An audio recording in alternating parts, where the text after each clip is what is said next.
Comment l'IS-2 a réussi à tenir tête au redoutable Tigre 2? Son année de conception commence en 1943 et les premières productions sortiront des usines dès 1944. Environ 3850 unités seront produites pour toutes variantes confondues. Il était armé d'un canon massif de 122 mm à 19 qui fut remplacé sur la version de 1944 par un canon des 25T de même calibre.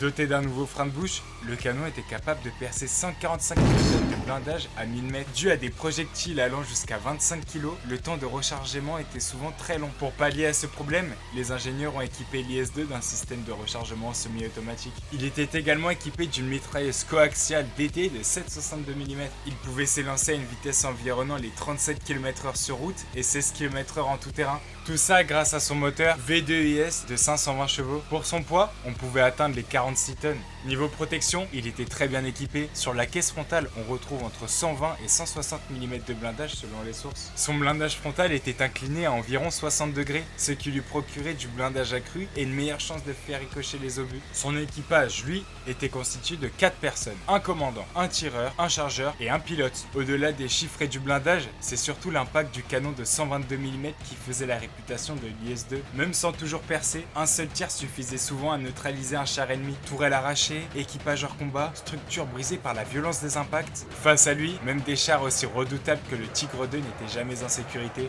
L'IS-2 n'était pas seulement un char lourd, c'était une arme de démolition sur chenille. Et maintenant vous savez...